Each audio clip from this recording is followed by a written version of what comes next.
자, 오늘 우리에게 주신 하나님의 말씀입니다. 누가복음 13장 18절에서 19절까지 있는 말씀입니다. 신약성경 118페이지에 있습니다. 누가복음 13장 18절 19절 말씀입니다. 봉독해 드리도록 하겠습니다. 그러므로 예수께서 이르시되 하나님의 나라가 무엇과 같을까? 내가 무엇으로 비교할까? 마치 사람이 자기 채소밭에 갖다 심은 겨자씨 한 알 같으니 자라 나무가 되어 공중의 새들이 그 가지에 깃들였느니라. 아멘. 작은 불꽃 하나가 큰 불을 일으키어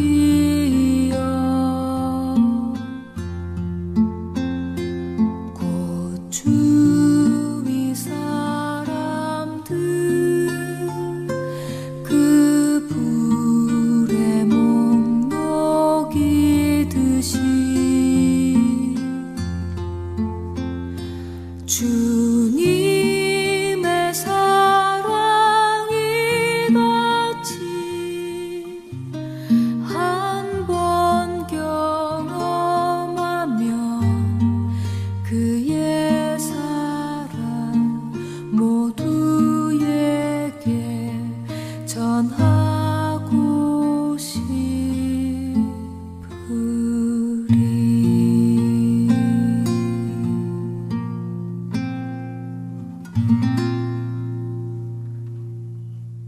자, 함께 외쳐보겠습니다. 작은 것을 소중히 여기는 교회.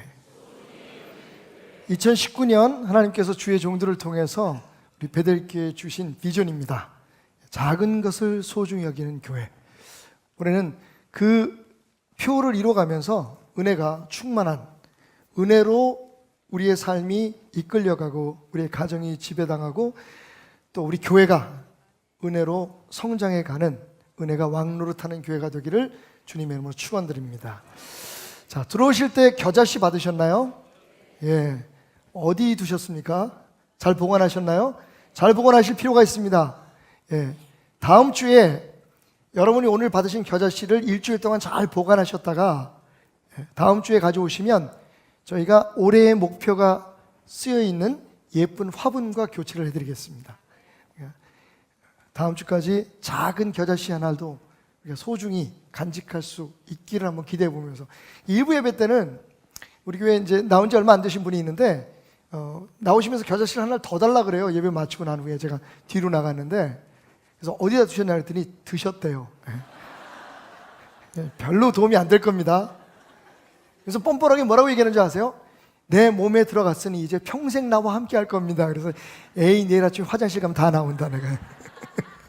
예, 여러분들이 여러 가지 방법으로 겨자씨, 지금 아차하신 분들 계실 거예요.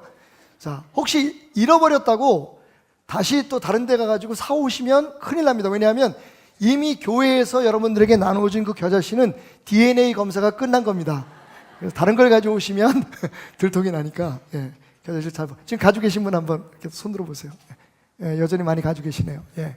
자, 다음 주까지 잘 보관하셨다가, 예, 그 다음 주에 꼭 가져오시면 저희가 선물로, 생명이 있는 선물로 바꿔 드리도록 하겠습니다.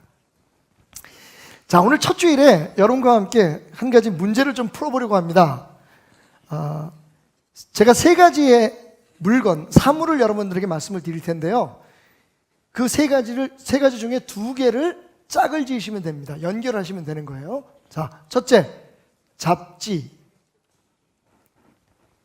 노트, 그러니까 공책, 그리고 연필. 자, 이 세 가지의 물건을 중에서 두 가지를 짝을 지으신다면 노트와 연필. 예. 물론 정답은 없습니다. 노트와 연필. 대부분 노트와 연필이라고 생각하시는 분 한번 손 들어 보십시다. 예. 예.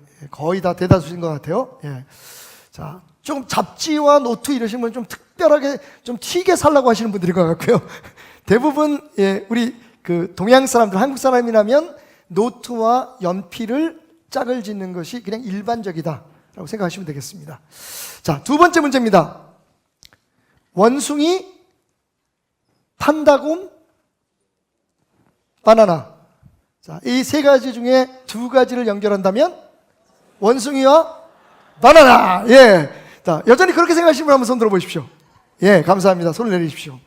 자, 여러분, 사실은요, 제가 지금 여러분들에게 낸 이 질문은, 이 문제는 시카고에 있는 한 대학교의 심리학 교수가 그 학교에 다니는 학생들을 대상으로 그 심리 테스트를 한 겁니다. 어떤 심리를 테스트했냐면 서양 사람들과 동양 사람들이 생각하는 그 구조가 어떻게 차이가 나는가, 그리고 그 차이는 어디에서부터 왔는가 하는 것을 연구하기 위해서 동서양 학생들을 동수로 해서 이 문제를 냈더니, 지금 여러분들이 한 것처럼 동양 친구들은 전부 다 노트와 연필 그리고 원숭이와 바나나를 연결했고, 그런데 놀랍게도 우리가 지금 이렇게 대다수의 사람이 대답한 것처럼 서양 계통의 서양 쪽의 그 학생들은, 미국 학생들이라든지 그 외에 유럽 쪽에서 온 학생들은 펜다곰과 원숭이 그리고 그 잡지와 노트를 선택했다는 겁니다.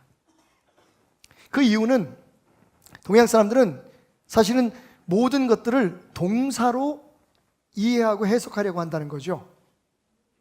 그러니까 원숭이 케이스를 얘기하면 원숭이는 바나나를 먹습니다. 그죠? 그래서 원숭이와 바나나를, 특별히 한국 사람들은 그럴 만한 충분한 이유가 있죠. 원숭이 죄송합니다. 엉덩이는 빨개, 빨가면 사과, 사과는 맛있어, 맛있으면 판다고? 아니죠. 맛있으면 바나나. 그러니까 원숭이와 바나나는 우리에게는 여지가 없는 선택이 될 거죠. 그런데 서양 사람들은 어떻게 그럼 사고를 시작하냐면 명사를 중심으로 사고를 시작한다는 거죠. 대표적인 케이스가 이런 거예요. 우리가 손님이 왔는데 차를 대접했어요. 한국 사람들이 더 드시기 원하십니까? 물을 때 뭐라 그러죠? 더 드시겠어요? 라고 얘기하죠. 서양 사람들은 어떻게 얘기합니까? 짧게 more tea? 라고 물어봐요. 그러니까 서양 사람들은 차를 더 드시겠습니까? 명사에 포커스를 두고 이야기를 하고, 우리는 그냥 더 먹는다는 행동 자체에 관심을 더 기울인다는 얘기죠. 자, 이런 거를 심리학에서 뭐라고 얘기하냐면 맥락 효과라고 합니다. context effect. 쉬운 말로는 기초값 이론이라고도 부르고 단 내리기 효과라고 얘기합니다. 여러분, 닷을 내리면, 그죠? 그 내려진 닷을 중심으로 해서 그 닷의 줄의 길이만큼 배가 그 밖으로 벗어나지 못하듯이 기초값, 우리가 그러니까 뭘 사고하거나 어떤 판단을 내릴 때 사실 백지 상태에서, 아무것도 없는 상태에서 그냥 내리는 게 아니라 이미 우리 안에 자리 잡고 있는 그 기초값을 기준으로 해서 모든 것을 생각하고 판단한다는 거죠. 그것을 context effect, 맥락 효과 혹은 기초값 이론이라고 부른다고 합니다. 사실은요, 우리 한국 사람들은 그 맥락 효과가 있어요. 대표적인 게 뭐냐면 큰 걸 좋아합니다. 그래서 저희 아버님이 제 이름을 큰 남자라고 졌어요.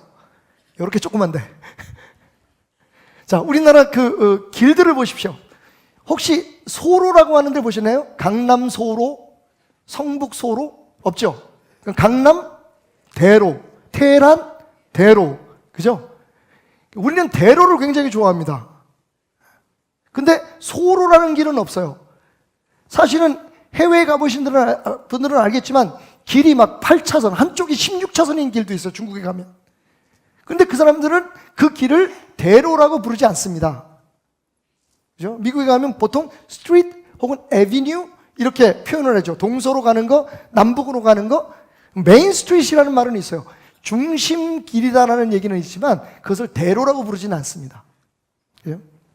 우리나라 사람들이 얼마나 또 대를 좋아합니까? 예. 대부분 그 최고의 위치, 최고의 자리에 있는 것들은 다 대자를 붙여요. 그러니까 학교도 제일 최고의 학벌을 뭐라 그러죠? 대학교, 그 다음에 대학원. 그래서 앞에다 대자를 붙입니다. 학교의 크기와 관계없이. 미국에는 대통령을 부를 때 그냥 리더로서 프레젠트라고 부르죠. 프레젠트, 미스터 프레젠트. 그 프레젠트라는 말은 여러 곳에도 쓰여요. 그죠? 회사에서 사장도 프레젠트. 어떤 단체의 대표도 프레지던트, 심지어는 대학교의 총장도 프레지던트예요. 물론 부르는 다른 이름이 있지만. 근데 우리나라의 지도자는 뭐예요? 대통령이에요. 사람들을 평가할 때도 큰 걸 좋아합니다. 그래서 좀 마음이 좀 작고 소심한 사람들을 뭐라고 불러요? 아유, 속이 좁다 그래요. 아, 저 사람은 인물이 작어. 예. 속어이지만 이렇게도 표현해요. 아우, 좀스러워. 그죠? 우리나라 사람들이 큰 걸 얼마나 좋아하냐면 술집도 가면 대포를 마셔요. 근데 대포도 부족해서 뭐? 왕대포야. 어떻게 보면 우리가 조그만 땅에서 살다가 보니까 갖게 되는 일종의 그 기초값이 아닌가. 그러니까 뭔가 좀 크고 넓고, 그래서 욕심이 좀 있어요. 집도, 땅도. 사실은 내 거 아닌데 결국은, 그죠? 뭐든지 좀 크고 높고 좋고 많고. 근데 이런 우리의 맥락 효과 때문에 오해되는 하나님의 말씀들이 종종 있습니다. 그 중에 대표적인 말씀이 올해 우리의 표인 작은 것을 소중히 여기는 교회의 요절 말씀인 누가복음 13장 18절 19절 말씀이에요. 자, 예수님은 우리에게 하나님의 나라를 설명하시면서 이렇게 말씀하십니다. 그러므로 예수께서 이르시되 하나님의 나라가 무엇과 같을까? 내가 무엇으로 비교할까? 지금 예수님께서 하나님 나라에 대해서 이야기하는 거예요. 여러분, 하나님 나라 얼마나 귀한 말씀입니까? 저는요, 이 말씀을 준비하면서, 그리고 올해의 표를 우리 목사님들과 같이 기도하고 의논하면서 무슨 생각을 했냐면, 여러분의 가정이 하나님 나라가 되었으면 좋겠다, 그런 생각을 했어요. 아멘. 여러분의 삶이 하나님 나라 되시길 주님으로 축원드립니다. 여러분의 삶의 영역들이, 그게 회사가 되든 아니면 여러분들의 어떤 일터가 되든 무엇이 되든 간에 거기가 하나님의 나라임을 여러분 믿으시기 바랍니다. 무엇보다도 하나님 나라를 가장 잘 표현할 수 있는 교회가 하나님 나라 같은 하나님 나라가 되기를 주님의 이름으로 축원합니다. 우리 베델교회가 작은 것을 소중히 여기는 하나님의 나라가 되기를 주님의 이름으로 축원드립니다. 그러니까 하나님의 나라가 무엇인지를 예수님이 말씀하시는, 우리가 상상하는 하나님 나라가 아니라, 우리가 꿈꾸고 말하는 하나님 나라가 아니라 예수님께서 정의하시는 하나님 나라가 뭔가를 아는 게 굉장히 중요하겠죠. 예수님 말씀하세요. 하나님 나라를 무엇에 비교할 것인가? 라고 말씀하시면서 말씀하신 게 마치 사람이 자기 채소밭에 갖다 심은 겨자씨 하나를 같으니 자라서 나무가 되어 공중의 새들이 그 가지에 깃들였느니라. 아멘. 자, 이 말씀을 여태까지 대부분의 교회나 혹은 한국의 성도들이 이 말씀을 딱 볼 때 어디에 눈이 제일 먼저 갔냐면, 나무가 돼서, 큰 나무가 돼서 거기에 많은 새들이 깃드니라, 여기에 포커스를 둔 거죠. 그래서 하나님의 나라는 번성하고 부흥하고 성장하고 여기에 모든 관심을 쏟았던 겁니다. 특별히 80년대, 90년대 이르면서 한국교회의 부흥운동이 기초가 된 것이 바로 이 겨자씨만한 하나님의 나라가 이렇게 성장한다. 그래서 우리는 성장해야 된다, 부흥해야 된다는 곳에 모든 관심을 쏟았던 거죠. 근데 여러분, 생각해 보십시오. 그 큰 나무와 그 번성하고 부흥한 하나님의 나라가 어디서부터 시작됐습니까? 겨자씨 같다 그랬어요. 여기에 예수님의 말씀의 핵심은 겨자씨지 큰 나무가 아닙니다. 다시 한번 읽어볼까요? 우리의 선입견을 잠깐 내려놓고 하나님의 나라는 힘있고 부흥하고 영향력 있고 와, 큰 나라다, 이런 선입견을 조금 내려놓고 다시 한번 말씀을 읽어보겠습니다. 마치 사람이 자기 채소밭에 같은 심은 겨자씨알 같도다라고 얘기하고 있잖아. 이게 사실 결론이에요. 하나님 나라가 뭐라고요? 겨자씨 같다는 거예요. 그런데 이 겨자씨가 자라서 큰 나무가 되었다 그러죠. 그러니까 사실은 이 말씀의 핵심은 큰 나무가 된 게 아니라 심겨진 겨자씨에 있다는 겁니다. 하나님의 나라는 지금 여러분 손에 들려있는 그 자그만 한 알의 겨자씨 같은 거예요. 자, 다시 말씀으로 돌아가서 하나님의 나라는 어떤 사람이 자기 채소밭에 심은 겨자씨 같다. 사실 여기까지만 이해해도 하나님의 나라에 대한 바른 이해가 끝나는 거예요. 근데 많은 사람들은 결과에 더 큰 나무, 큰 교회, 큰 회사, 큰 집, 여기에 하나님의 나라의 정의를 자꾸만 대입하려고 합니다. 자, 그러면 오늘 말씀이 진짜 우리에게 주는, 아니, 예수님께서 우리에게 말씀하시려고 했던 그 내용이 뭘까? 이 말씀에 좀 신비한 부분들이 몇 개 있어요. 다시 말하면 처음에 들었던 유대인들이 예수님이 이 말씀하실 때 도저히 이해가 되는 몇 가지 문제가 있습니다. 첫 번째 뭐냐면요, 겨자씨를 자기의 채소밭에 심었다는 겁니다. 겨자는요 이렇게 생겼습니다. 겨자나무는 우리나라의 그 제주도에 많이 피는 유채꽃처럼 생겼죠. 유채는 아닙니다만 유채와 비슷합니다. 또 어떤 분들은 이게 갓과 비슷하다고 해요. 그래서 사실은 그 이스라엘에서 사는 한국 분들은 이 겨자를 들판에 널려 있는 이 겨자 풀입니다. 1년생. 이 겨자 풀을 꺾어다가 갓김치를 담아 드셨다는 분도 계십니다. 맛이 비슷하대요. 자, 1년생 크기가 때로는 2m 50에서 3m까지 자라는 1년생 초지만 풀이지만 사실은 나무라고 불려도 과언이 아닐 만큼 그렇게 자라나는 저 노란 꽃이 피는 겨자는 풀입니다. 유대인들의 율법 해설서인 미드라시에 보면 이런 풀은 절대로 밭에다 심을 수 없습니다. 율법적으로 안 되는 거예요. 여러분, 어떤 분이 그 말씀 하시더라고요. 구약 성경을 요즘 열심히 읽고 있는데 진짜 열심히 읽으시나 봐요. 그러니까 말씀을 읽다 보니까 구약의 하나님이 너무 무섭고 구약의 하나님이 너무 까다롭다는 거예요. 이해가 가요. 그래서 제가 누구한테 말을 전해 들었는데 제가 그렇게 얘기했어요. 구약을 다 읽고 신약까지 다 읽고 난 다음에 하나님에 대한 이미지를 내 마음속에 담아라. 정말 우리가 구약만 읽으면 하나님 되게 무서운 하나님, 엄한 하나님, 까다로운 하나님으로 느껴질 수가 있는 부분이 있어요. 근데 왜 그렇게 하나님이 까다로우셨을까요? 특별히 이 혼합혼에 대해서, 국제결혼에 대해서, 이방인과 유대인들이 결혼하는 것에 대해서 굉장히 엄하게 다루셨어요. 그래서 심지어는 지지난주에 우리가 설교했지만 여리고를 점령할 때, 그리고 유대 땅, 그 가나안 땅에 들어갈 때 거기에 사는 사람들을 다 쫓아내라 그랬어요. 어린아이들까지.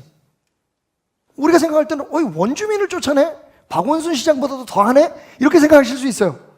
왜냐하면 요즘 우리가 도시개혁을 하면서도 원주민들을 존중하는 정책들을 만들려고 애를 쓰고 있거든요. 근데 하나님은 그런 게 없어요. 가차 없어요. 원주민들을 쫓아내라. 그들과 끊으라는 거예요. 무슨 이유일까요? 지난번에도 잠깐 설명드렸는데 이스라엘 백성들은 그냥 노예 출신의 방황하는 나그네들이에요. 그들에게 무슨 문화가 있겠습니까? 물론 전통적으로 가져왔던 문화는 있지만 그게 삶 속에 꽃을 피울 만한 문화는 없었을 거예요. 편안하지 않은 거죠.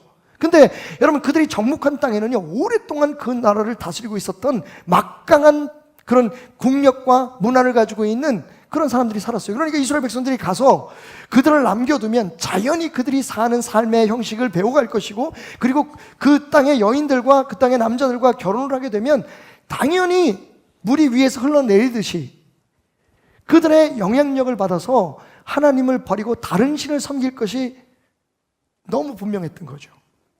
그러니까 하나님이 국제결혼 자체를 거부하신 게 아니에요. 자, 대표적인 케이스가, 그러니까 하나님 말씀을 읽다 보면요 중간중간에 하나님의 진짜 마음이 나타나는 부분들이 있어요.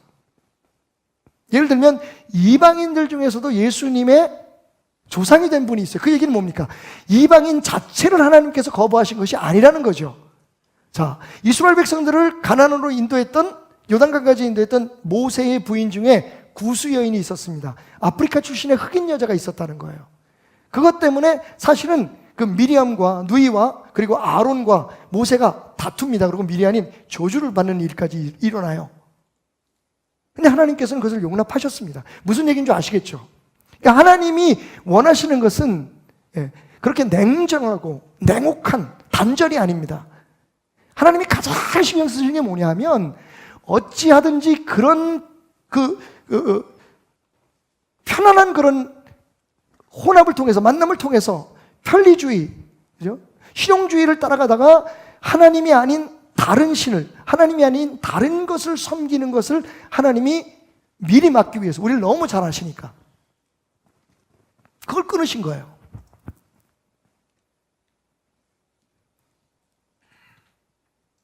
그래서 율법에 보면 도대체 이해가 안 가는 부분들인데 그게 뭐냐면 절대로 같은 식물을 한 밭에 심지 말아라. 역시 영적인 교훈이 있는 거예요. 그 중에서 특별히 아주 딱 집어서 겨자는 밭에 심을 수 없는 식물이다라고 기록이 돼 있어요. 근데 예수님께서 지금 말씀하시는 거예요.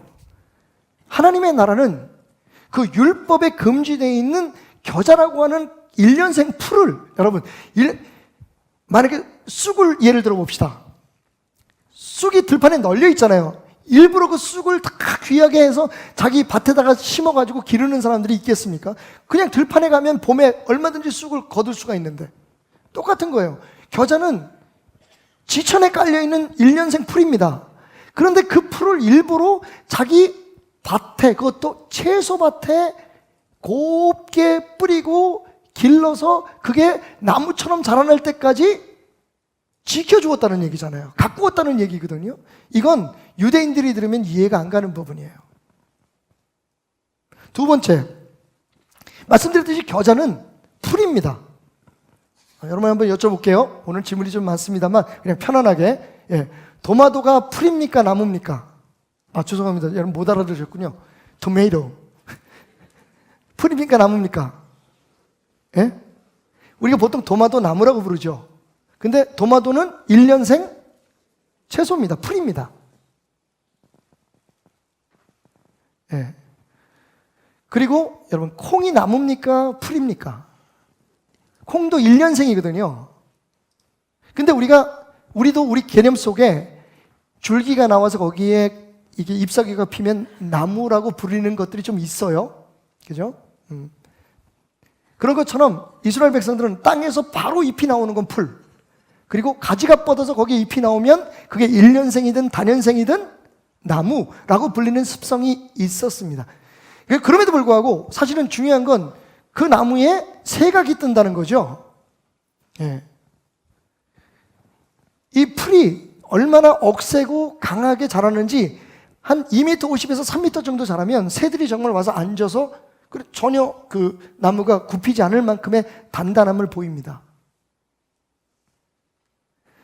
그런데 풀이 나무가 돼?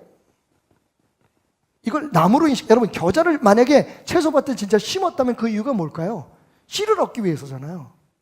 그런데 이 농부는 씨를 따는 게 아니라 그냥 그 풀이 끝까지 자랄 수 있는 데까지 자라서 거기에 새들이 와서 놀고 깃들이고 앉을 때까지 내버려 뒀다는 거예요. 그러니까 목적 자체가 그걸 뜯어먹기 위해서가 아니었다는 거죠. 새들을 위한, 혹은 영적으로 말하면 주변의 여러 다른 모든 사람들에 대한 축복의 자리를, 쉼의 자리를 만들어주고 영향을 미치게 하기 위해서 이 나무를 심었다라고 이해할 수가 있습니다. 그것도 유대인들에게는 이해가 안 가는 거죠. 그래서 유대 사람들에게 말도 안 되는 것 같은 이 비밀 속에 어떤 영적인 은혜가 담기느냐 한번 따라해 봅시다. 하나님의 나라는 은혜가 충만한 나라, 은혜가 지배하는 나라, 은혜가 왕노릇하는 나라입니다.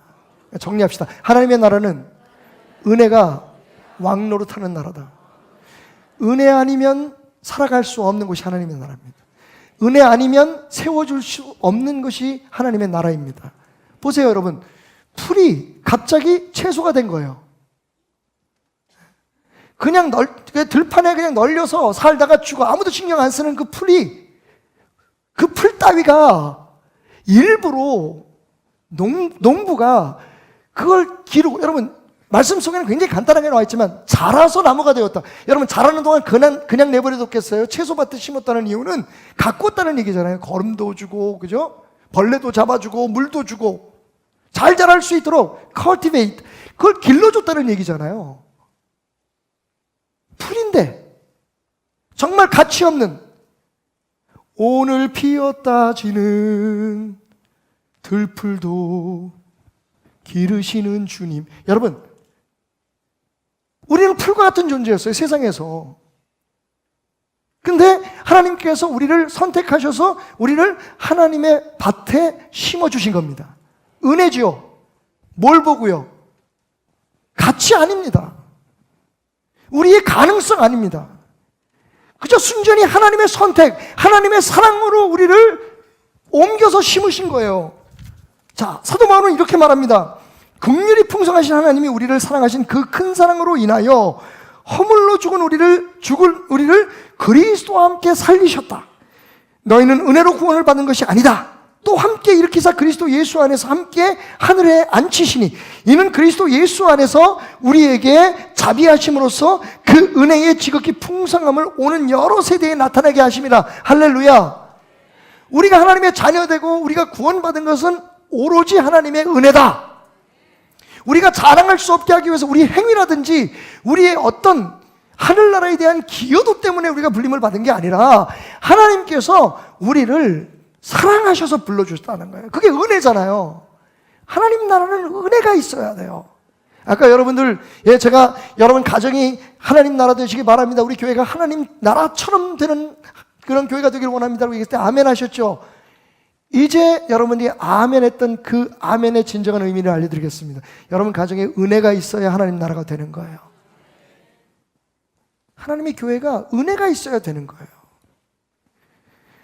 은혜를 아는 사람들이 은혜를 베풀면서 사는 것이 하나님의 나라예요. 우리는 어차피 구원받을 자격이 없는 사람이에요. 그런데 어느 순간에 갑자기 우리는 누구를 판단하고 누구를 정죄하는 사람이 됩니다. 여러분, 정치적인 얘기는 아니고요, 아쉬워서 하는 얘기인데 요즘 정부를 보면서 제가 안타까운 게 하나가 있어요. 잘하는데 뭐가 문제냐, 그동안에 뭐 잘못된 거, 문제 있는 것들을 딱 적폐 세력으로 규정하고요, 그리고 당신들은 그 적폐 세력을 회파하고 적폐 세력을 처단해야 되는 처단자로 생각하고 있다는 겁니다. 예를 들면 정책적으로 분명히 그들이 옳다고 생각해왔던 것들을 했을 때 문제가 생겼어요. 아직 몰라요. 시간이 흘러가야. 근데 저는 그게 맞다고 생각해요. 예를 들면 최저임금 같은 거 올리는 거 맞죠.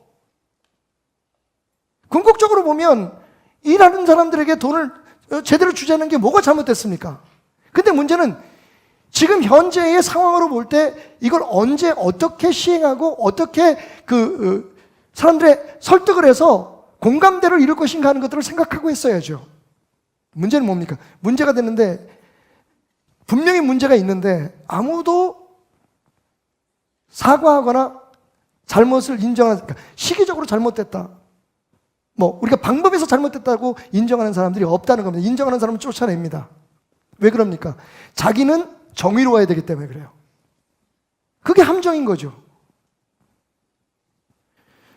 제가 혹시 문 대통령을 만날 기회가 있다면, 물론 그분만의 문제는 아니겠지만 우리나라의 정부의 여러 요인들을 만나면 이런 얘기를 하고 싶어요.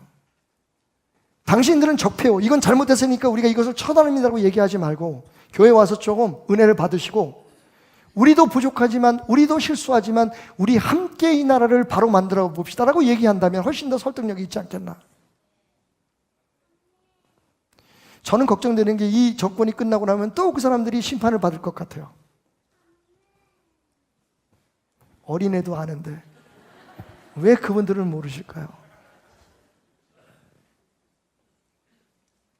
여러분 오해하지 마십시오. 제가 무슨 이 정부에 대해서 반대하거나 혹은 뭐 찬성하거나 하는 그런 입장에서 말씀드리는 게 아니라 우리 인간의 모습을 얘기하는 거예요.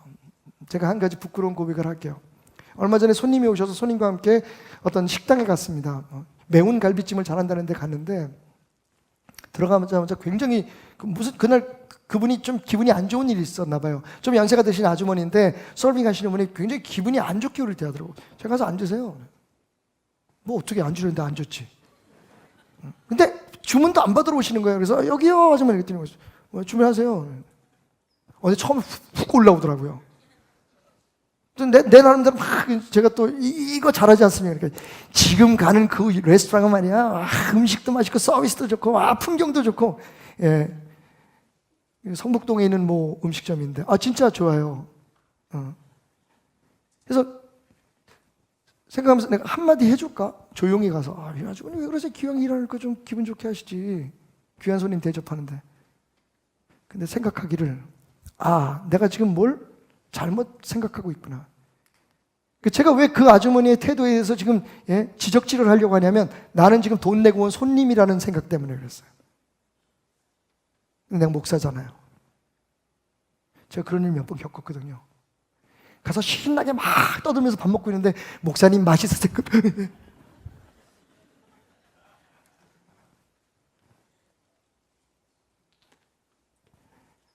위에 동태국집을 갔는데 동태를 막 그냥 하여튼 동해바다에서 잡은 걸 다 집어넣은 것 같아. 막 이만큼을 갖다 줘서 2인분인데 정말 5인분 같은 동태집. 아니 이건 너무 많이 가지고.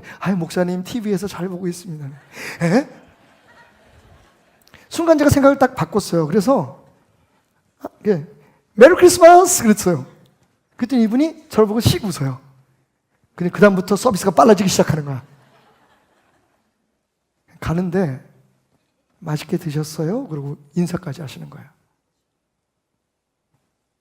언제부터 우리는 누군가를 판단하고 누군가의 잘못을 지적할 수 있는 권리가 있는 사람들이라고 생각해요? 내가 아버지니까?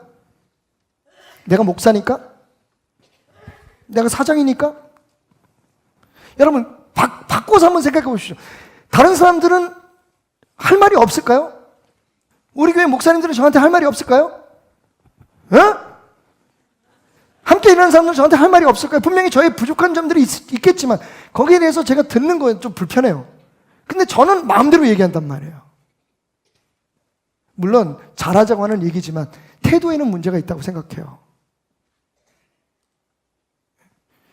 회사에서 제일 싫은 상사가 어떤 사람인가요? 막 야단치다가 점심시간에 우리 밥 먹으러 가자. 아이씨 내가 너하고 지금 밥 먹고 싶은, 그죠? 자기는 다 잊어버렸어. 왜? 김대리, 왜? 소화 안 돼? 아니요. 그리고 쫓아 나간단 말이에요. 그러니까 사실은 생각의 관점에서 내가 그럼 여기 부장이 어떻게 되나? 내가 여기 담임 목사가 어떻게 되나를 한번 생각해 보자는 거예요. 저 사람은 내가 돈 주고 와서 밥 먹는 집에 종업원이지만 서비스를 하기 위해서 여기에 월급 받고 일하는 사람이지만 그 사람 또한 그게 사도 바울이 우리에게 가르치는 거잖아요. 하나님의 자녀이고 내가 전도할 영혼이라고 생각한다면 얘기는 달라지는 거죠. 하나님의 나라는 은혜의 나라입니다. 우리가 은혜를 받았는데 은혜가 없는 것처럼 행동을 한다고요, 지금. 나의 잘못에 대해서는 굉장히 너그러우면서 남들의 잘못에 대해서는 내가 바로 잡아야지 이렇게 나오니까 가정이 문제가 생기고 교회가 문제가 생기는 거예요. 하나님의 나라는 불가능한 게 가능해진 나라거든요. 자격이 없는데 인정해 주신 나라거든요. 여러분 죄송하지만 이건 제 고백인데 아마 여러분도 별로 다르지 않을 거예요. 여러분이 계신 그 자리, 여러분이 지금 누리고 있는 건 하나님 은혜입니다. 처음부터 우리가 타고난 것도 있겠지만 여러분 그것도 거꾸로 어떻게 그런 집안에서 우리가 태어났겠어요? 우리가 어떻게 그런 학교를 다녔겠어요? 우리가 어떤 그런 복을 누렸을까요? 하나님의 나라는 은혜가 왕노릇하는 나라라는 것을 오늘 이 말씀을 통해서 우리가 깨달아야 돼요. 크고 웅장하고 잘 나가는 것만이 아니라 물론 그런 뜻도 없지 않아요. 하지만 그게 핵심이 아니라 은혜가 핵심입니다. 두 번째, 그래서 우리가 깨닫는 건데 하나님의 나라는 만들어지는 것이 아니라 길러지는 것이라는 겁니다. 한번 따라 볼까요? 하나님의 나라는 만들어지는 게 아니라 길러지는 것이다. 자, 우리가 지금 가지고 있는 문제들을 다시 한번 점검해 봅시다. 여러분, 우리가 만든 건, 사람의 손으로 만든 건 그때는 편리함을 줄 수 있지만 시간이 지나면 여러분 이게 우리의 부담이 됩니다. 대표적인 얘기를 하나 드릴게요. 필리핀이라는 나라에 갑자기 어느 마을에 쓰레기가 쌓이기 시작했습니다. 그것 때문에 악취가 나고 오염이 되고 문제가 돼서 사람들이 가서 이렇게 파봤더니 거기에 농심라면 막 이렇게 오리온 초코파이 이렇게 써 있는 거예요. 한글이. 그 쓰레기는 우리 정부에서 그쪽 정부와 서로 이야기를 해가지고 주민들, 국민들 모르게 돈 주고 쓰레기를 거기다 팔았어요. 근데 주민들이 그걸 안 거예요. 그러니까 결국 제가 엊그젠가 보니까 다시 그 쓰레기를 우리나라로 실어오기로 했다고. 여러분, 이거는 그냥 단순히 무슨 윤리적인 문제나 이런 문제를 떠나서 제가 볼 때는요, 그걸 기억해야 돼요. 지금 우리가 만들어 놓은 것 때문에 지금 우리가 굉장히 상어를 바다에서 잡았는데 상어 뱃속에 엄청난 양의 플라스틱과 비닐봉지들이 들어있더라는 거예요. 이게 만드는 문화의 폐단이거든요. 여러분, 뉴욕의 할렘가 가보십시오. 우리나라도 지금 강남 쪽에 그 처음에 지었을 때 얼마나 우리가 부러워하고 좋아했던 그런 아파트들입니까? 그 아파트들 지금 재개발 문제 때문에 아주 고민. 오래 쓰면 사람이 만든 건, 우리의 손으로 만든 건 문제거리가 될 수밖에 없는 거예요. 그런데 심는 건 어떨까요? 심는 건 자라서 죽으면 다시 또 새 생명으로 살아나요. 심지어는 심는 건 그 냄새나는 거름조차도 영양분이 됩니다. 자녀들을 만들려고 그러시면 안 돼요, 여러분. 자라게 해야 됩니다. 길러야 되는 거예요. 교회도 마찬가지입니다. 제가 지금 말씀드리는 게 뭐냐면, 예수님께서 이 말씀을 하실 때 우리가 주목해야 될 한 단어가 있는데 그게 뭐냐면 18절 시작할 때 그러므로라고 얘기하고 계시죠. 그러므로 예수께서 이르시되, 그 얘기는 뭐예요? 앞에 있는 어떤 사건과 직접적으로 연결이 된다는 거죠.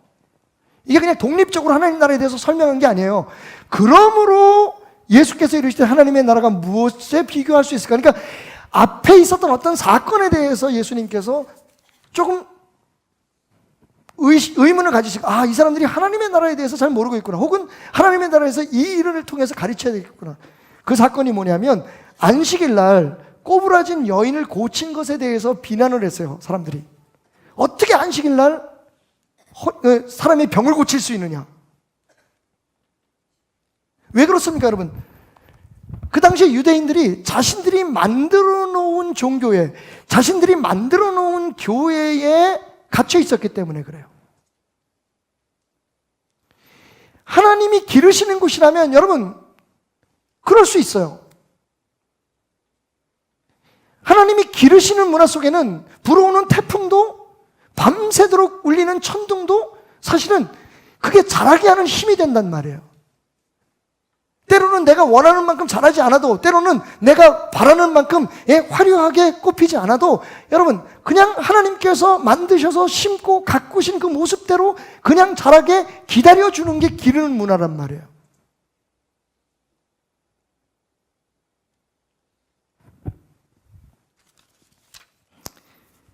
사도 바울이 얘기해요. 나는 심었고 아볼로는 물을 주었을 때 오직 하나님께서 자라게 하셨나니. 그런즉 심는 이나 물 주는 이는 아무것도 아니로되. 여러분, 교회의 제도나 혹은 주의 종들의 일은 사실은 아무것도 아닌 거예요. 우리가 우리 스스로 굉장히 중요한 사람인 것처럼 생각하려고 하고, 우리가 뭐 대단한 일을 하고 있다고 생각하지만, 여러분 분명히 들으십시오. 오직 자라게 하시는 이는 하나님뿐이다.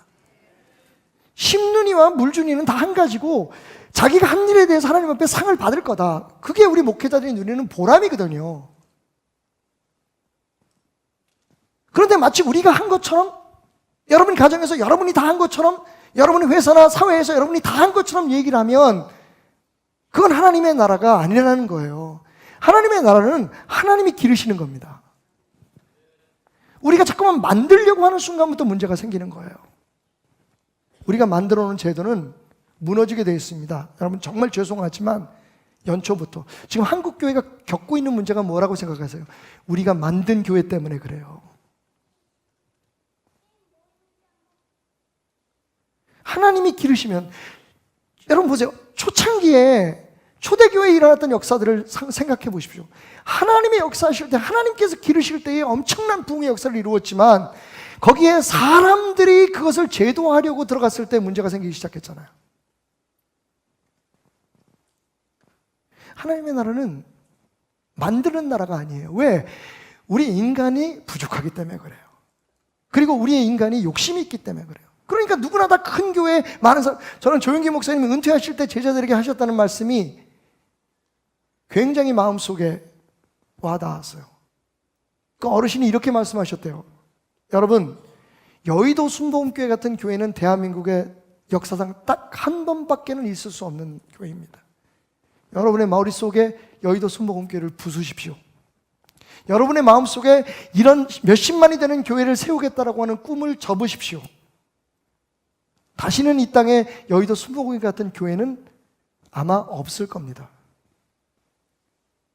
전곡을 찌른 거예요. 저는 역시 교회를 통해서 밖에는 비유를 댈 수 없으니까 여러분 이해해 주십시오. 여러분 사업도 마찬가지로 다 그래요.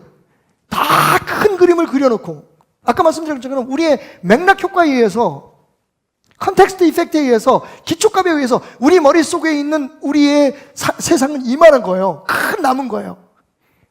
계획, 비전을 얘기하면 막 그래서 우리 회사가 커져가지고 불쌍한 사람을 도와주고 뭐 교회를 몇 개 세우고 막 이렇게 얘기를 해요. 그건 우리가 만들고자 하는 세상이에요. 근데 예수님 말씀하세요. 겨자씨 하나를 심어라. 우습게 생각되는 거예요. 그러니까 뭘 큰 나무가 되려면 뿌리부터 자라야 된다는 걸 생각을 안 하는 거예요. 일단 골격부터 세워놓고 그 다음에 뿌리를 심지 뭐. 그래서 넘어지는 거예요. 그게 조 목사님 어르신의 말이에요. 여러분, 여의도 순복음 같은 교회는 역사상 딱 한 번 있는 교회입니다. 여러분의 마음속에서 그 청사진을 찢어버리십시오. 얼마나 지혜로운 말씀입니까? 그냥 그 말이 나왔겠어요? 목사님이 시행착오도 하시고 그리고 큰 역사를 이루시면서 당신이 체휼하신 거예요. 직접 겪어보니까 이게 다가 아니라는 거죠. 오늘 여전히 우리는 그 문제와 싸우고 있어요. 우리 교회가 부흥해야 되고 많은 사람들이 모여야 되고 영향력이 있어야 되고. 맞습니다, 여러분. 오해하지 마세요. 결론을 먼저 말씀드리면 제가 작은 것을 소중히 여기자고 했지 작아지자고 얘기하지 않았어요. 작은 것을 소중히 여길 때 그 작은 것 속에 있는 진짜 큰 하나님의 역사를 하나님께서 이루실 수 있도록 하자는 거예요. 우리가 교회를 만들어가지 말고 우리 부족한 사람이 오늘은 바르게 생각하는데 내일은 잘못 생각하세요. 감정 때문에 정말 옳고 그름을 바로 판단할 수 없는 이 연약한 사람이 무엇을 만들어 가겠다는 겁니까 지금? 지금 우리가 만들어 놓은 제도 때문에, 우리가 만들어 놓은 교단 때문에, 우리가 만들어 놓은 시스템 때문에 지금 우리가 세상에 맛을 잃은 소금처럼 밟히는 거예요. 교회의 맛은 뭡니까? 겨자씨의 생명력이에요. 하나님이 자라게 하시는 그 수용성이에요. 하나님의 역사 앞에 민감한 거예요. 우리가 어떤 큰일을 위해서 열심을 다하는 게 아니라 하나님의 역사하심에 대해서 열심히 반응하는 게 진짜 교회인 거예요. 그래서 결론입니다. 내 안에 심어놓은 나무를 뽑아버리십시오. 그리고 겨자씨를 심자는 거예요. 그게 27년째 목회하는 저의 깨달음이었어요.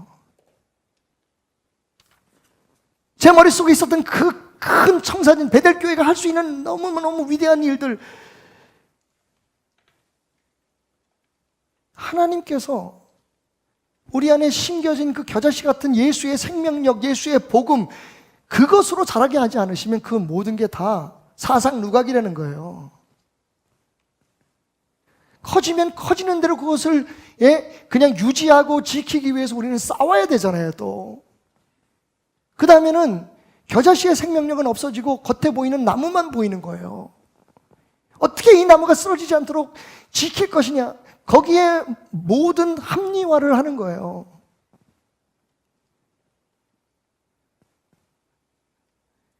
최근에 문제가 되는 어떤 교회에 대해서 한 목사님이 글을 썼는데 굉장히 호소력 있는 글이었어요. 근데 한 가지 제 마음속에 조금 그 질문이 던져진 말이 있었는데, 이 교회는 98% 좋은 일을 한다. 단지 그 교회에 있는 2%의 그 문제 때문에 이 교회를 비난하는 것은 잘못됐다. No. 뭐 비난하는 것 자체는 제가 뭐 우리끼리 서로 싸울 이유는 없으니까. 그런데 분명한 것 하나는 그 사람의 논리가 잘못됐다는 거예요. 그 2%가 만약 겨자씨라면 그 교회는 98%가 겉으로 보이게 완벽해 보여도 그건 가짜입니다. 2%가 뭐냐가 중요한 거예요. 그런 논리로 접근하면 그 사람들은 지금 이 18절과 19절의 말씀을 큰 나무, 새들이 깃드는 나무로만 만족하려고 하는 거예요. 그건 예수님이 원하시는 하나님의 나라의 소망이 아닙니다.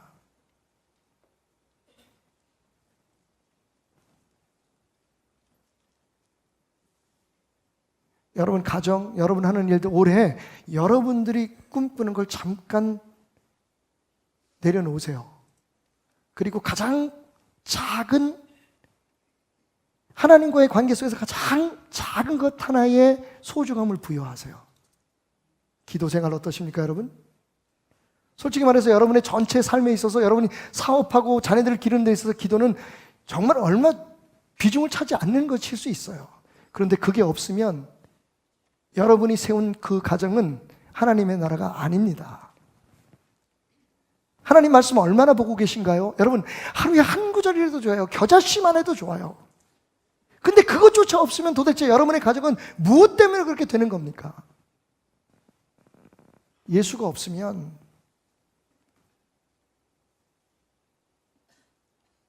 안 돼요. 자꾸만 우리의 생각과 우리의 판단과 우리가 그려놓은 그런 교회는 이래야 돼, 저래야 돼, 그걸로 싸우지 마시고 정말 가장 작은 우리 가정은 이래야 돼, 아버지는 저랬으면 좋겠어, 자녀들은 이렇게 자녀들을 만들라고 하지 마세요. 여러분의 그림에 잘하게 하세요. 하나님께서 그들 안에, 여러분 작은 것 안에 큰 게 있습니다. 지금 여러분들은 아무것도 아닌 것 같지만 그들 안에 품겨져 있는 하나님의 그 소망은 여러분 그들의 삶의 최선인 거예요. 근데 우리는 우리가 만들어 놓은 틀에 그 아이들을 지금 맞추려고 하고 있잖아요. 제가 너무 주제 넘었습니다. 죄송합니다. 교회도 마찬가지예요. 나무를 뽑아버리라는 거예요. 대신 지금부터 겨자씨를 심자고요. 왜냐하면 천국은 그 자그마한 겨자씨 안에 생명 속에서 자라는 거기 때문에요. 제가 얼마 전 한 잡지사와 목사님 두 분과 함께 셋이서 대담을 했는데 신앙세계라고 하는 30년이 넘은 잡지입니다. 얘기를 다 끝나고 난 다음에 이제 교회 얘기를 이런저런 하다가 제가 누구라도 얘기하겠어요. 하도 충격적인 이야기를 해서 제가 사랑하는 목사님인데 3대째 목사님이신 분이야. 은연교회 최은성 목사라는 목사님이 저한테 그러는 거예요. 자, 얘기를 듣고 있더니 우리 교회를 잘 아니까 목사님 대단하십니다. 그래서 뭐요? 그랬더니 그렇게 아버지 때의 큰 교회를 이렇게 작게 만들 수 있는 능력이 있다는 건 존경합니다. 그래서 처음에 저는 빈정대는 줄 알았어요. 근데 그분의 눈빛이 그렇지 않았어요. 그 교회의 표도 작은 것을 소중히 여기는 교회예요. 그날 우리가 결심했어요. 마음에 두었지만 여러분 죄송한데 제가 바본가요? 그럴지도 모르겠어요. 저는 그 말이 제 목회 생활에서 가장 큰 칭찬이라고 생각했어요. 여러분 저는 크게 만들고 싶지 않은가요? 목회 잘하고 있다는 소리는 사람들이 어떤 기준으로 말하는 줄 아세요? 교회가 크고 헌금이 잘 나오고 빚 갚고 와 막 전 세계적으로 이름 나고 그게 목회 잘하는 목사예요. 대한민국에서는. 우리 그렇게 대베델교회의 담임 목사님이 오셔 담임도 아니야. 대베델교회의 당회장 목사님. 어우 부담스러워. 그런데 정말 저를 사랑하는 목사님이 던진 그 말 한마디가 저는 너무 고마웠어요. 저를 인정해 주는 것 같았어요.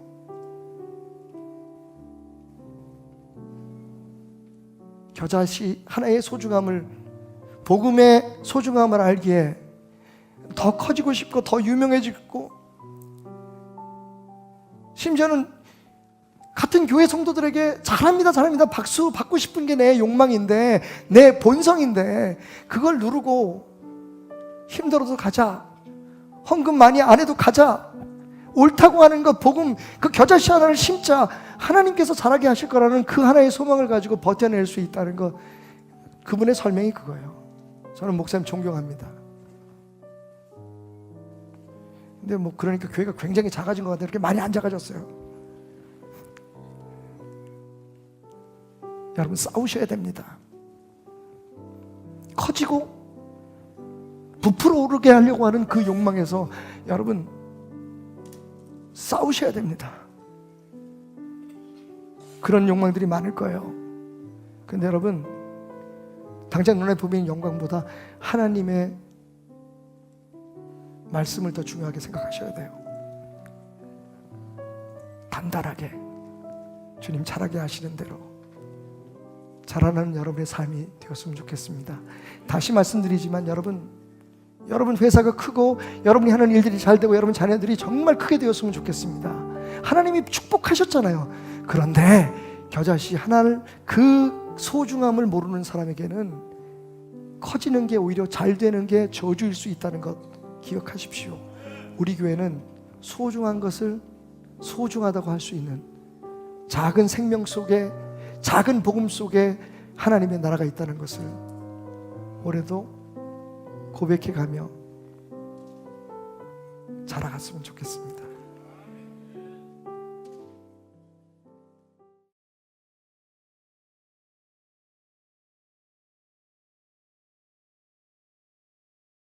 할렐루야. 우리 하나님께 영광의 박수로 이 시간 귀한 예배문을 활짝 엽니다. 할렐루야. 왕이신 하나님 높임을 받으소서. 주님을 찬양합니다. 오늘도 이 예배 가운데 함께 하실 주님을 높여드립니다. 우리 같이 찬양하며 나가겠습니다. 왕이신 하나님, 왕이신 하나님 높임을 받으소서. 찬양하리라. 영원히 높임을 받으실 그 이름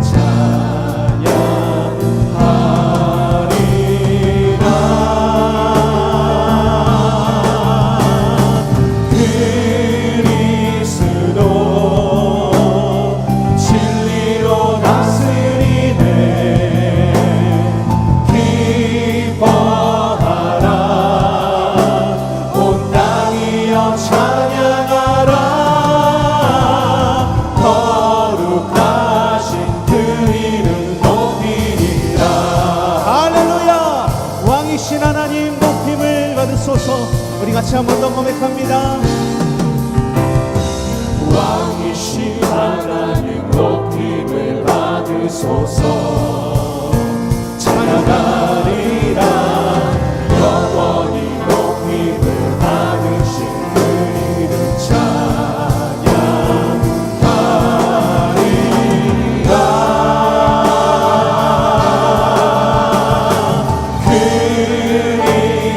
그리스도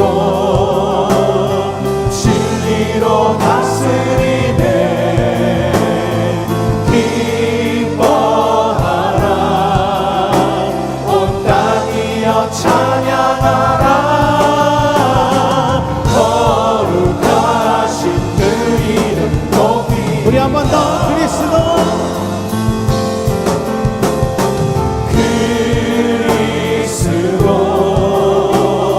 진리로 다스리네. 기뻐하라. 온 땅이여 찬양하라. 거룩하신 그 이름 높이. 우리 한 번 더 진리로 다스리신 그리스도 이름을 높여드립니다. 그리스도 진리로 다스리네. 기뻐하라.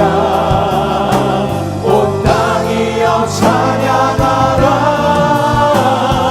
거룩하신 그 이름 높이. 우리 마지막으로 한 번 더 전심으로 그리스도 진리로 다스리네.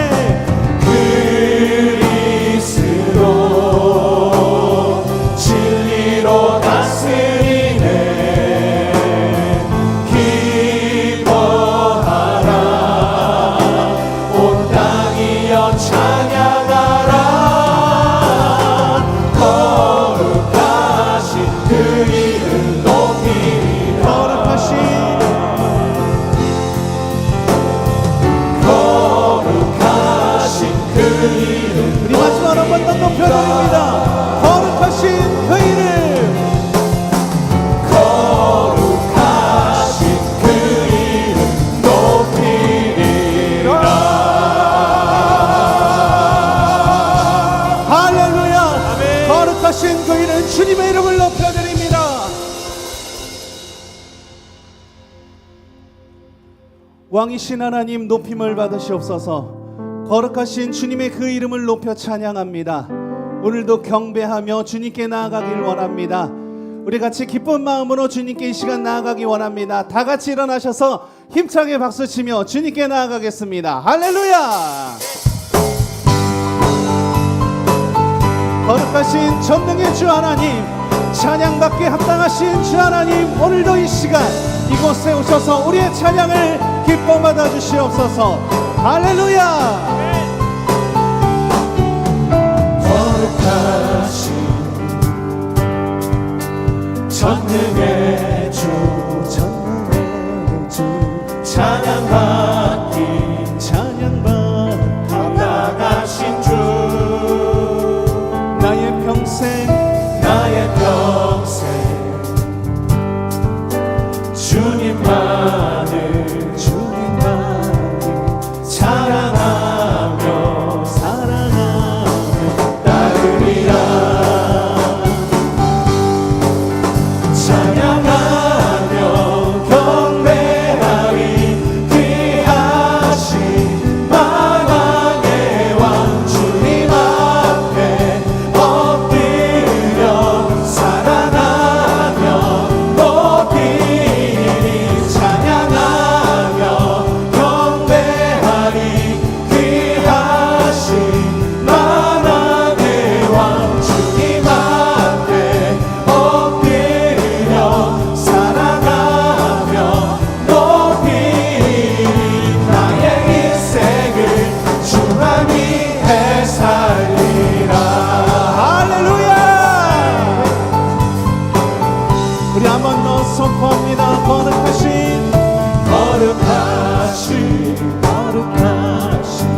전능의 주 찬양받기 합당하신 주 나의 평생 주님만을 사랑하며 따르리라. 찬양하며 경배하리. 귀하신 만왕의 왕 주님 앞에 엎드려 사랑하며 높이리. 찬양하며 경배하리. 귀하신 만왕의 왕 주님 앞에 엎드려 사랑하며 찬양하며 경배하리. 귀하신 만왕의 왕 주님 앞에 엎드려 사랑하며 높이리. 찬양하며 경배하리. 귀하신 만왕의 왕 주님 앞에 엎드려 사랑하며 마지막으로 한 번 더 찬양하며 경배하리. 귀하신 만왕의 왕 주님 앞에 엎드려 사랑하며 나의 인생을 주만 위해 살리라. 나의 일생을 오직 주만 위해. 나의 인생을 주만 위해 마지막으로 한 번 더 선포합시다.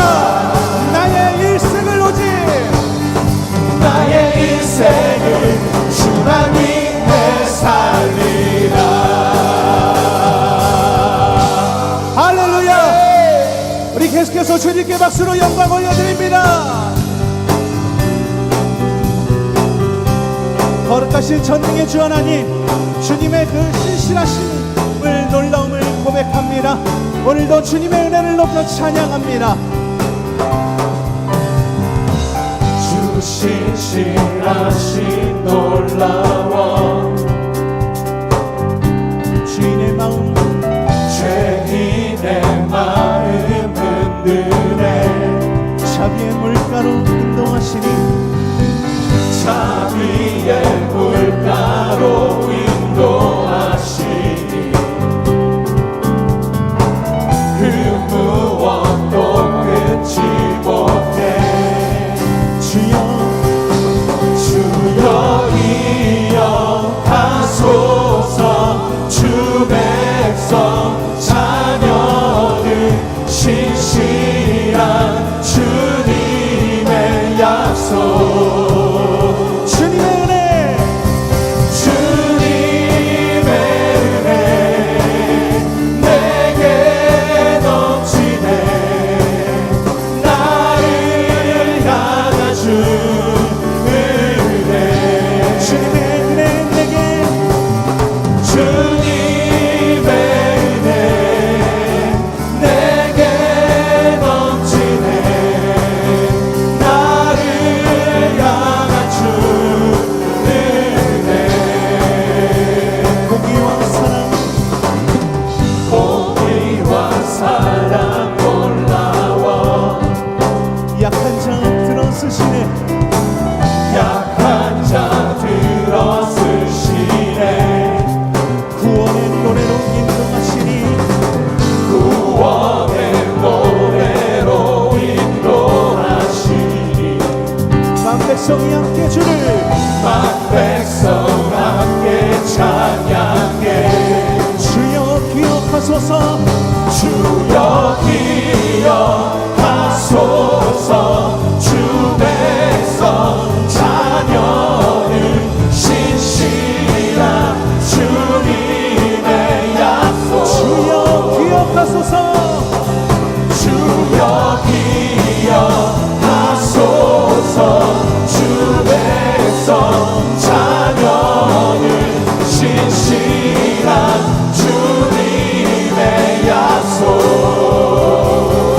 주님의 은혜 주님의 은혜 내게 넘치네 나를 향한 주 은혜 한번 더 주님의 은혜 주님의 은혜 내게 넘치네 나를 향한 주 우리 한번 더 주님의 은혜가 내게 주님의 은혜 내게 넘치네 나를 향한 주 우리 마지막으로 한번 더 고백합시다 주님의 은혜가 내게 주님의 은혜 내게 넘치네 나를 향한 주 은혜 할렐루야 오늘도 주님의 은혜가 내게 넘칩니다 주님의 은혜가 내게 넘칩니다 주님을 찬양합니다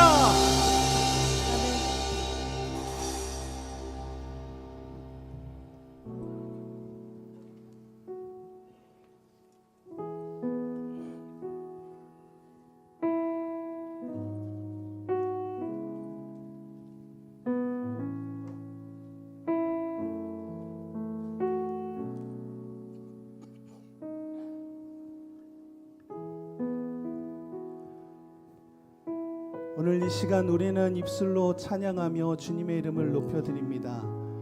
내 입술로 왕이신 하나님 높임을 받으소서.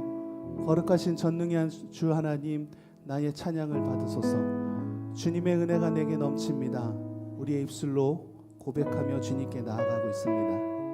하지만 이 모든 것들이 주님의 사랑이 없으면, 주님의 은혜가 없으면, 주님의 인도하심이 없으면 나는 아무것도 아니며 나는 아무것도 못함을 고백합니다. 오늘도 이 시간 아무것도 아닌 나를 주님의 사랑으로 보살펴 주시고 주님의 은혜로 인도해 주시는 주님께 감사하며 그 사랑을 기억하고 또한 고백하며 나아가는 귀한 시간이 되었으면 좋겠습니다. 우리 같이 입술로 고백하며 이 시간 예배하겠습니다.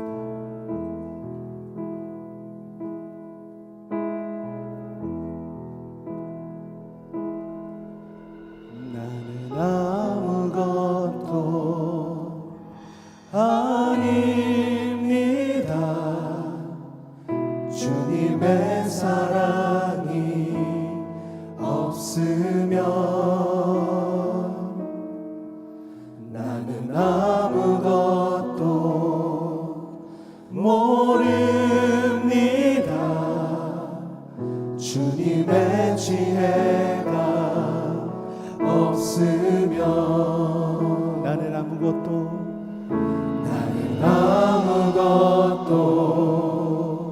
못합니다. 주님의 능력이 없으면 나는 한순간도 못 삽니다.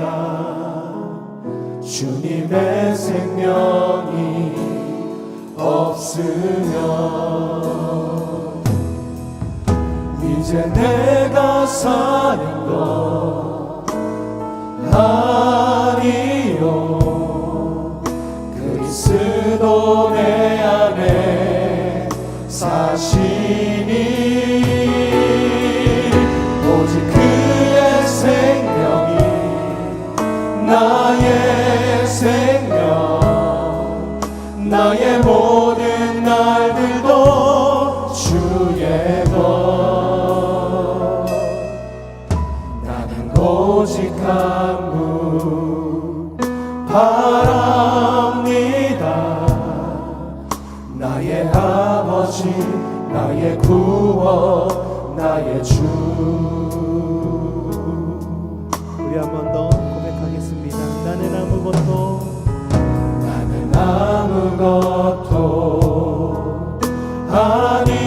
아닙니다.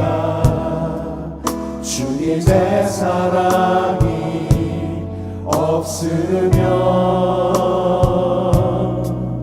나는 아무것도 모릅니다. 주님의 지혜가 없으면 나는 아무것도 못합니다. 나는 아무것도 못합니다. 주님의 능력이 없으면 주님의 능력이 없으면 나는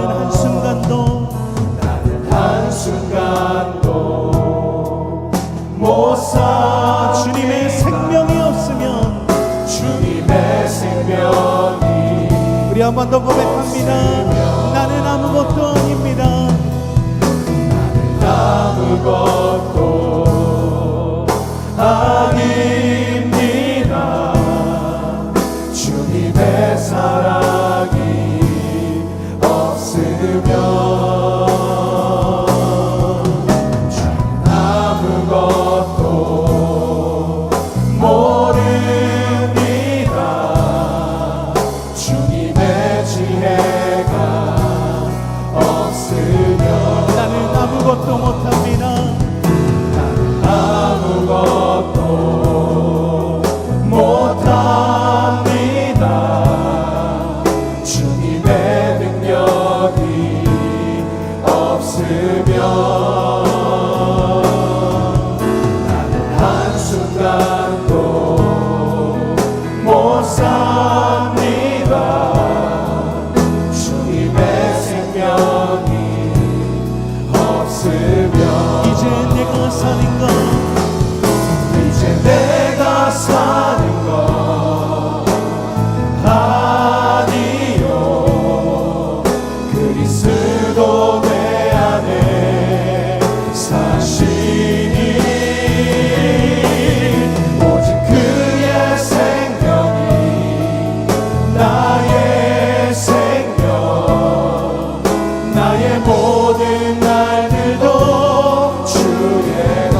아버지 나의 구원 나의 주 나는 오직 한 분, 나는 오직 한 분 바랍니다.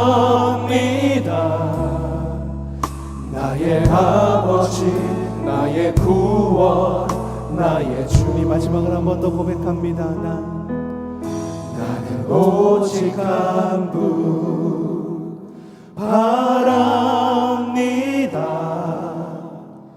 나의 아버지 나의 구원 나의 주